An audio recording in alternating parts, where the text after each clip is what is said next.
Hi everyone, so today's video is going to be slightly different. I wanted to start incorporating a little bit more travel onto my channel because I love travel and adventure, and I know you guys probably do too, so I wanted to show you guys a little bit more of that. So this video is all about traveling in Paris because I went recently in January and I wanted to show you the 10 things that I think you should do if you are going to Paris.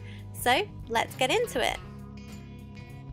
Before you see any tourist attractions, as with many European cities, I think it's really important to try and explore the area by foot. This is a really good idea because you never know what you're going to see, from beautiful architecture all over the streets of Paris to carousels on the side of the road and street art wherever you look. It is a beautiful city and exploring it by foot is the best way to get around when you can. Also, beware of pickpockets because there are quite a few pickpockets and people who are trying to sell you things all over the street.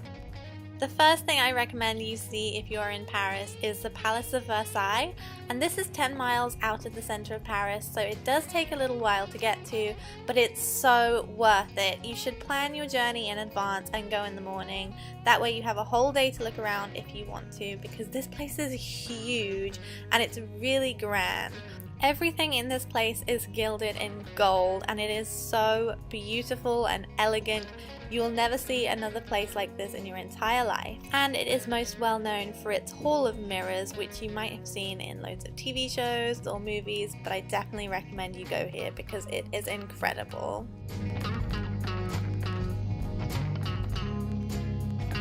What is a trip to Paris without seeing its most notable landmark, the Eiffel Tower?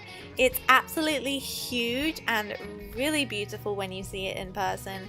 It's a lot bigger than you think it might be if you've never seen it before, especially when you get out of the metro station and it's right there straight in front of you.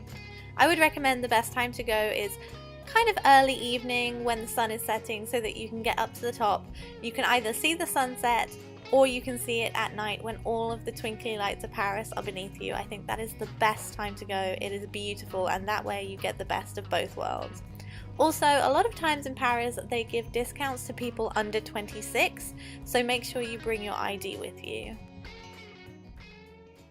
Something a little more unusual and not for the faint-hearted is the catacombs. They are definitely an incredible sight to see. It's an underground passageway that goes on for absolutely ages. It takes about 30 to 45 minutes to walk through it, and that's only part of it that they display to the public. It's full of the remains of lots of different burial sites that were moved there, I believe in the 1800s, and they're arranged sometimes in patterns like hearts and crosses, and it's pretty creepy, but it's really interesting to see, so I definitely recommend it. If you take a trip up Montmartre, you can see the Sacré-Cœur, which is one of Paris's most famous landmarks. It's in the north of the city, but it's a really nice trek outside of the city, and you get to go up those famous steps. There's a lot of vendors around here selling really cheap souvenirs compared to in the city, and you get some really beautiful views from up here, so I definitely recommend taking a trip up here, if not for anything else, but for the views. Plus, as you go through all of the winding corridors and down the steps, you can see lots of different street art, which is really interesting to have a look at. So if you're into street art, there's something for you to see here too. Now, we didn't have time to go into the Louvre, but if you do have time to go, I would recommend doing that. But still, going to see it is incredible. This amazing glass structure is in between these humongous buildings. They're just cubed off and you're in the center, and it's such an incredible sight. It's beautiful because you get the modern architecture mixed with the beautiful old buildings. When you look through the glass, you can actually see the museum down below. Plus, you can get some really cool pictures here too.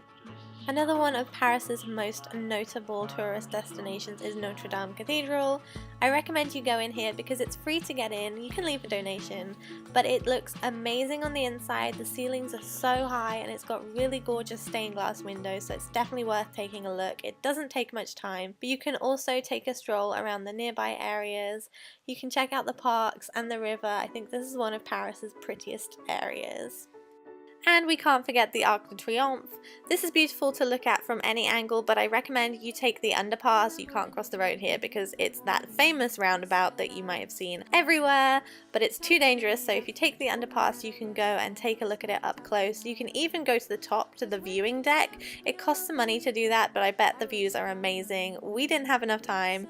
Even the views from the center are just amazing because you get a view of every single direction of Paris, and you can see some of the best landmarks from here too.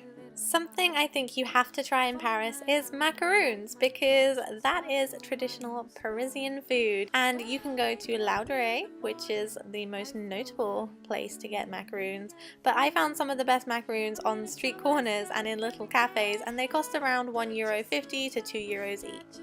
And what is a trip to Paris for a big kid like myself without going to Disneyland? It is the happiest place on earth for a reason. As we went in the beginning of January, they still had the Christmas decorations up, but it was much cheaper to get into the park during the middle of January, so definitely check out the times and when the cheap dates are to go. And the thing I like about Disneyland Paris is they have a ton of parades. They have them like every other hour pretty much, and they're quite short, so you will definitely get to see a parade at some point during your visit. Plus, all of the lines were so short. It really depends what time of year you go. I've been in September before and the lines are short, and in January we literally just walked onto Space Mountain and Indiana Jones. We hardly had to wait for even a minute.